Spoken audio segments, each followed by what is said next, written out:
Hi everyone. So, I was really excited the other week because I ventured into areas that I didn't think I was going to go down. I've gone into the world of 1980s Electrolux cylinders.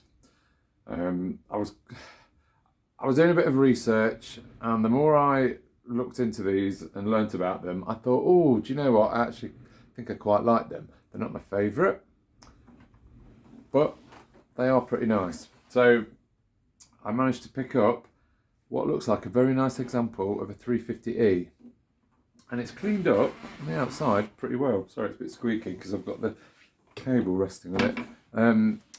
It is from, have a look at the, I don't think the camera might not focus on this possibly. I'll hold it there anyway, see if it does. But if not, it is from week 46 of 1984. So it's a 1000 watt machine, and this was one of the replacements for the 312, which I've shown you. So beginning of the 80s, there were 4 cylinders in the range. There was 345 at the top, then 312, then 303, and right at the bottom 96. Now late 81, early 82 I think, the 312 was replaced, and it was replaced by 2 machines. Sorry, the wrong way. There we go. Do it left-handed. 2 machines replaced it. So we had the 350 and the 350E. 350, that had, I think, 770 watt motor, around 750, 770, something like that.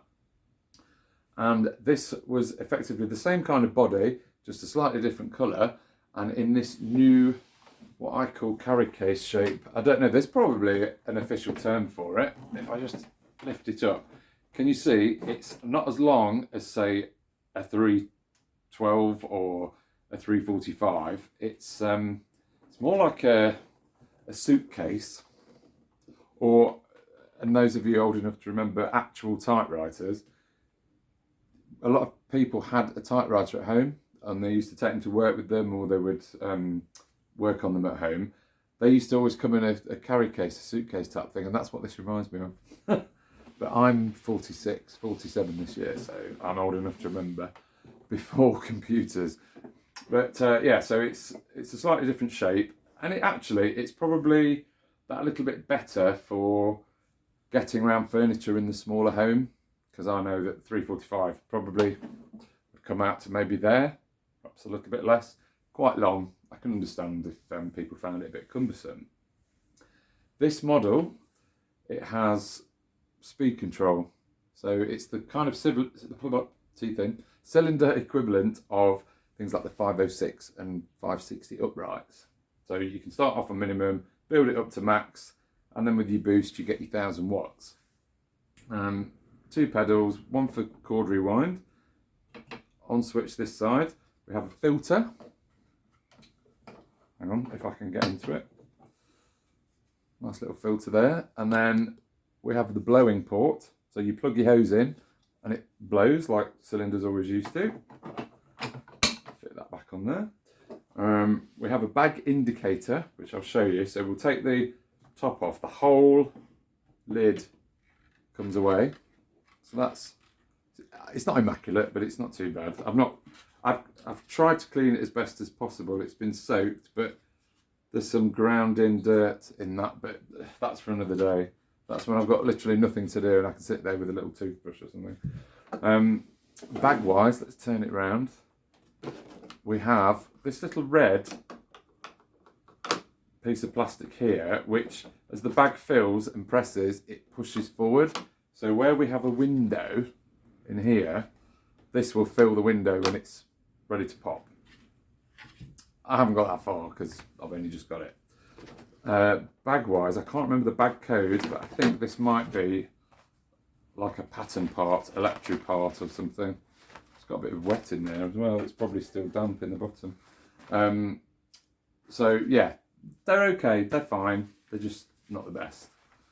I have got some original bags, but I'll save that for later. So when it comes to filters, there should be a filter at the back here, but there isn't one, so I need to work out what to do for that. And obviously we have a filter on the top here.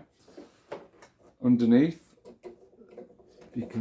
if you can see, there we go, there's a spinning caster, so that makes it a little bit easier for moving around on the floors. Gone are the metal bodies that we used to have on the previous types, and it looks like in the moulding here, you can see, I think this is probably a shape that was first developed on the continent or somewhere overseas, because it looks like you would have possibly had a power takeoff socket coming from there on a similar kind of model, but it's just blanked off there. So yeah, it's compact, cute little machine. To be on the safe side, because I've noticed that's wet, I think probably because I've cleaned the bottom and it's absorbed the water. So I'm just going to get a different bag and I'll switch on and you can hear, and I'll explain a bit more about this, because I've called this "you win some, you lose some," and you'll see what I mean. Okay, panic over. I've found some in the next room, and these are genuine Electrolux, so they're later. So this probably would have been, I don't know, late 80s, early 90s, when we had the 2000 series still knocking around. They are, just in case you're in any doubt, these are not fake, or if they are, they thought we'll get away with it by putting the branding on. So this will go in here. Just make sure you can see it. Try and do it back to front. Oops. It's not, this particular type isn't reusable, so it's sealed at the bottom. The first lot of bags, they were yellow, they were quite thick, there was like multi-layer, and you had to have it's either a grey or a red clip, I think, at the bottom. A bit like with your 502, how you'd have the reusable bags and the clip at the bottom. So let me just get that in there. So we'll push that forward and in it slides. There we go, bend that back. And then lid should click on. So, where does the loss come in? When I got this, it was demoed to me, and the chap was like, "Oh, it works really well." Switched it on, it was like 100 nails on a blackboard. It was terrible. It was really high pitched, it was very grumbly, it sounded like it was in pain, frankly. And I thought, right, I'll get it home, open it up and have a look. Now, the opening up was interesting. These, they're not very straightforward to get into. I'm rummaging in my pockets trying to find the example to show you. So what happens is you have to get this strip off from here, and below that there are two screws, and they're not straightforward Phillips head or flathead screws. They are like a star security screw. Not very nice at all, and I haven't got a tool to get them off. However, I was a bit lucky with this one. This has obviously had work done on it before. Those screws had come out at some point, and somebody has filed through the middle of it so that you get a flathead screwdriver in and take them off. I've since replaced them. I've put some Phillips head screws in because it's easier, just in case of future. Anyway, opened it up and it was full of plaster and all kinds of muck, and the motor was caked in it. The bottom of the motor is very rusty. Around the bottom bit of the fan that you can see, that's gone rusty. I managed to clean it up as best as possible. Took a long time. The armature was, you couldn't really move it by hand. How it came on, I don't know. That was probably what a lot of the squeaking and screaming was. But I managed to put plenty of oil in. I greased the top bearing, managed to get it moving. Then it was rolling like it should do, like a spinning top. Put the thing back together. Put all this in, and it's quite difficult because you have to line everything up and the wires internally for the top to go on. Took me about 4 or 5 goes. Did it. Switched it on. Nothing. But what have I done? Had to open it up again. I'd not plugged the switch little node back in. So I thought, yeah, fine. Did that, put it all back together. It came on. It sounded terrible. Better than it did, but it still sounded terrible. switched off from one room, plugged it in into another socket, switched it on, nothing happened. Thought, what? So left it a few days, a few swear words, I'll be honest, I wasn't very happy. Took it all apart, I checked the plug to make sure it was the plug, and the plug was fine. Got into it, and what had happened was on the motor, one of the wires had come away from where the suppressor was, so I had to re-solder that back on, put it together, and now it's okay. Now, I mentioned earlier it sounded like 100 nails on a blackboard. Now it just sounds like 10 nails on a blackboard. It's better, believe me, it is better, but it's not great. So yeah, on the outside it looks like I'm onto a winner. Sadly, inside I'm onto a loser. I'll keep hold of it because it does look good, and hopefully in the future either I can get hold of a replacement motor, or another one of these comes up and it's quite battered on the outside, but the motor's in decent nick, that I can save it. So that's my plan. But yeah, I'll show you what it sounds like. And I was lucky that I also got some tools. I didn't get the little tools, but I've got a black butterfly tool and a crevice tool with my, what's the model? 303. This one came with the Posher hose, Posher extension tube, which I believe is correct. And it came with this floor tool, which I've never seen before, or never used before. So it's got a button on the top that you press to get the brushes to come out. See, like that? And then you press it again and then retract. I had to take it apart because every time you moved it, fluff, skin, hair from people's privates probably, didn't look very nice. That was all falling out. As you moved it across the carpet, it would leave stuff behind that wasn't on the carpet originally. So it all came apart. There's two springs, one at the bottom, one at the top, either side of this lever. And I think I've done it properly, but when I extend the brushes, I'll just do that quickly. There we go. See if you can see. This side, you seem to get more brush than that side. So I will have another look at it. You can't really tell on there actually. To the naked eye, believe me, you can. So I'll have a look at that again. It's got some paint marks on it that I can't seem to get rid of, so that's another job for another day. The wand is quite scratched, but I don't think it comes out like that on camera, so that's good. It had the hose, and I've got a sort of replacement pattern hose that's exactly the same as this, so if worst came to the worst, I could have used that. It's got a nice comfy grip, suction control, clip for the butterfly tool, a bit like the 345 hose but in black. So that's all good. So I'll just plug it in, or plug the hose in I should say. So move you there, put the hose into that. So actually when it's together, it looks like quite a nice little unit. Yeah, there you go, you can sort of see that. That doesn't look too bad, it looks like quite a nifty little machine. And I've seen other examples on YouTube and they're very good. However, let's turn it on and you can hear how poorly she sounds. So we'll start off on minimum and then work our way up.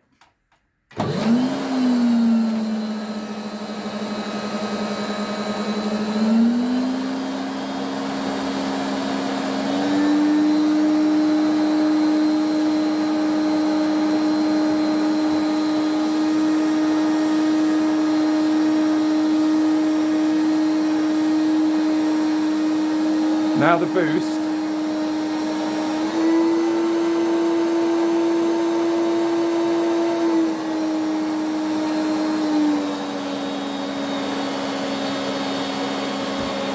And now I'll switch her up and you can hear the grumble.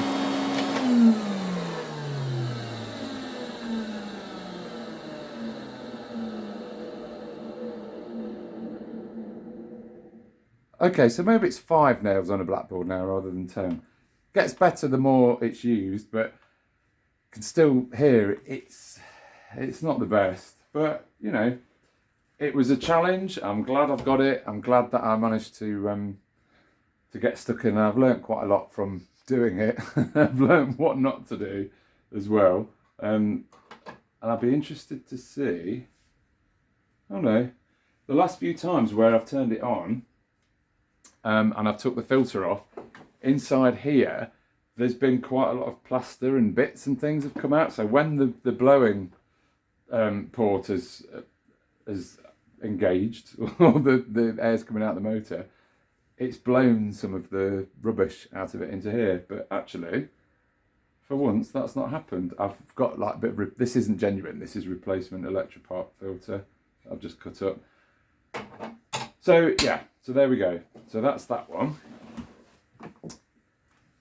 Not to be defeated, I thought, oh come on, if I've got that, I've got to have the companion piece for it. So what else did I do but go out and get this?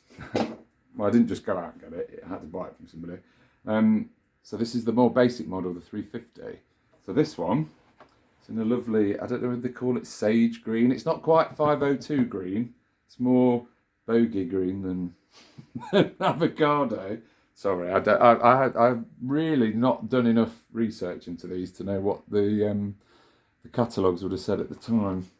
But it's basically the same machine without the speed thingy.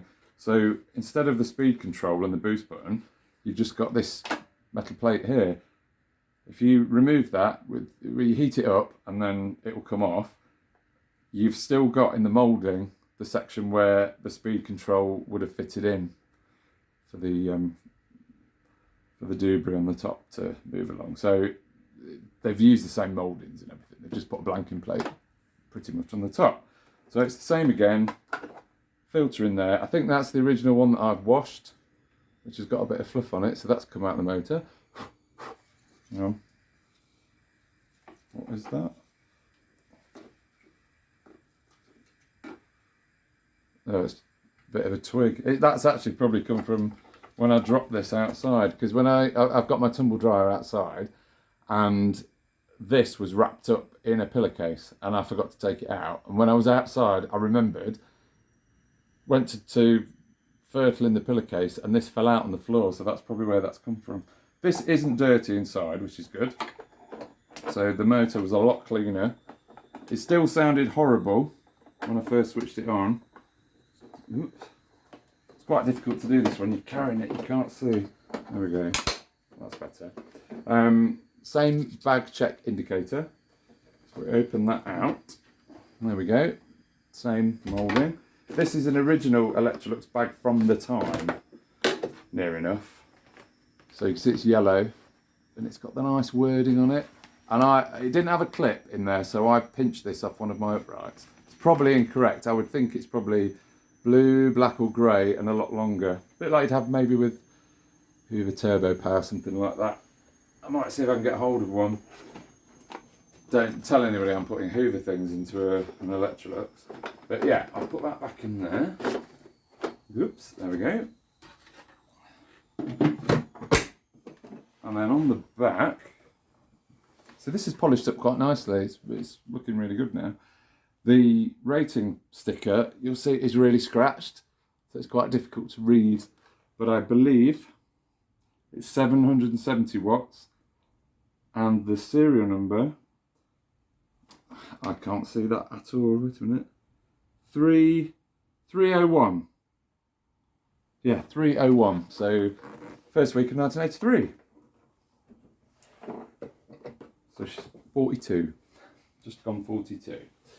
So it's a bit older than this one, even though the two models were out at the same time. This had slightly different toolkit. I've got a hose with it, which I've just washed as best I can. The rubber's a bit ropey at the end of this, but it's not going to get much use. Slightly different handle. Suction control is different. So it's a bit like the 302, it's side to side. This is loose, and when you switch the machine on, that just pings open. So I need to find some way to secure that, because if you actually squeeze the bottom by hand, it doesn't really move. It does a little bit, but that should stay. So I'll have a look. I'll see if I can sort that.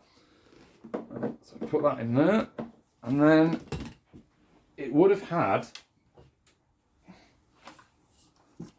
this type of extension rod, which is again pretty battered, and it had a basic, well no, it didn't have a basic, it had what I suppose what I would call the deluxe flip over floor tool in black, but with no metal bar at the bottom. So this is the one from my 303. So this has a nice metal plate at the bottom which whistles through the teeth when it's on. But effectively you'd have got this side just would have all been plastic. Did have one, I've just donated it to one of my friends because he needed one just to complete one of his machines. And this won't see much use, so I could just use this if I need to. Or this tool here, because I think, correct me if I'm wrong, later in the run, more towards the mid-80s, they changed the toolkit and you got one of these. Well, from catalogue pictures I've seen, that was the case. But for now, I'll just plug this in. There we go. And then we'll have a listen to hopefully how nice this now sounds. So this sounded terrible. If you've ever watched, I think Roger, Mr. Isaac, is it? He has a 350, or he has two 350s I think on his channel, and it's the earlier one that he put up. When that turns off, it makes a horrible kind of singing sound. This was similar but worse. Obviously it's been cleaned. Now, what I was trying to show you before, sorry, I get sidetracked. I don't write a script for this. I don't really plan what I'm going to say, I just wing it. Now this, I mentioned about the security screws in here. Sadly, this one had never been opened. It was in its original state. And it had these wretched things. They're horrible, absolutely horrible. So what I had to do, I've kept them as a memento of how nasty they were. You can't get a regular screwdriver around that at all. Sorry about the state of my hands. I tried everything, and pliers, all sorts, couldn't do it. Went to the local friendly neighbourhood vacuum repairman, and he said, "Yeah, I've got the right bit for my socket set for that." He said, "I haven't used that for about 30 years." Took the machine in, he couldn't believe it. He said, "I haven't seen one of these since the 80s." He said, "But it was always, the problem was trying to get into the thing." But he said Electrolux sent them like a little socket set. I think it did something for another, he reckoned it did it for another machine. I can't remember the model he said. But basically that whole series had these funny things. I think, was it a commercial one? He couldn't remember. He thought the Z87 was a wet and dry, so I took it with a pinch of salt. I thought you don't want to start vacuuming up water with a cloth bag. Sorry, Don. Anyway, he saved my life, so I'm ever so grateful. I've replaced these screws as well with Phillips head. So, enough of me waffling. Let's just hear it, and you can hear it wind down. And I don't want to jinx it by saying it's great and then it isn't, but to me it's been fine. So here we go.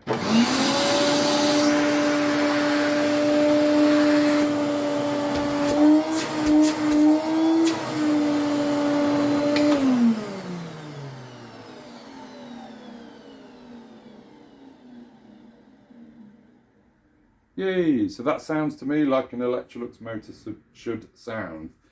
So I'm chuffed to bits as well. So this one will see more use than this one. But they both look quite good. I've cleaned up the outside, polished them, because now I have my little drill. I can give them a bit of a nicer tidy up. So yeah, they look nice, they go nicely in my collection. They would have been sold alongside like the 502S and the 506. So I've got the sort of companions for each. I think you should always have an upright and a cylinder. If you're going to be serious about cleaning your house, I don't think you could get away with just one. I think you need both, but enough of my rambling. Anyway, I'll just do a quick whiz over just so you can see this in action. And yeah, hopefully in the future, if I manage to come across a better or replacement one of these, then we'll see that being used as well.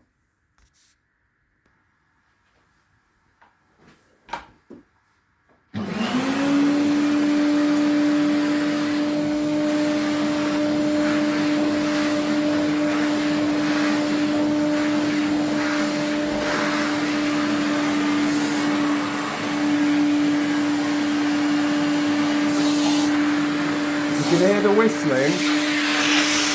That's these keys.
Just realised you might have a competing noise because I've got the washing machine on downstairs. So believe me, the motor does wind down nicely.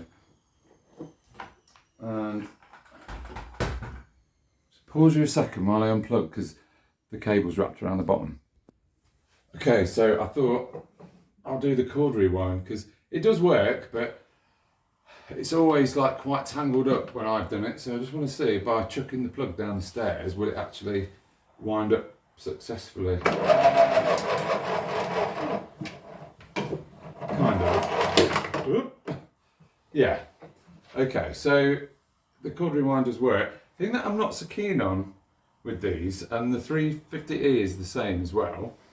If you notice at the bottom here, you've got this sort of cable stopper, so it stops the plug, like on the old cylinders where it was coming out the wheel, stops the plug bashing into the wheel and into the side of the machine. This is a bit of a hindrance because it means then that the plug doesn't go in, so when you go to stand this up, it's not standing up properly. I wonder whether this design, if you can see, it's not much of a space there. I think they changed that later with 2000. I think you could get a plug in, but on this I wonder if originally these were from the continent where they've got the 2-pin plugs, and then that would have fitted in easier. So when I stand this up to store it, I pull this out enough so that the plug goes behind and it stands like that. But yeah, generally it's quite nice to use, and it does move around quite nicely, but it's not my favourite design. I prefer what came later. I think when the things like the 2020 and the 2040, was it? There's quite a lot of 2000s, but this part here was a lot more organised, nicely ordered, and you got the rewind and the power button on the same side, and you had all your thingamabob. Sorry, I can't think today. Speed control and stuff was all more to one side, and you still had a bit of a filter. I think you had to put in a piece of plastic to plug the hose in so that you could use the blowing function. But yeah, this is still fine for the first iteration. It's not too bad. The writing's a bit worn on there, but generally it's cleaned up nicely. It's polished nicely. Now it works okay, so I'm quite happy to have it. I don't really think there's any other cylinders from around this time that I'm after. I know there was the 355 that came out in 1981 that replaced 345. They're very rare, and I don't expect to get one of those, so I've kind of struck that off my list. So if you have one of those, then excellent, well done, because they are quite rare. But yeah, happy to have this and the 350E. This is the winner, and sadly, poor old plaster-filled 350E is the loser. But you know, you win some, you lose some. It's just the nature of collecting vintage vacuum cleaners.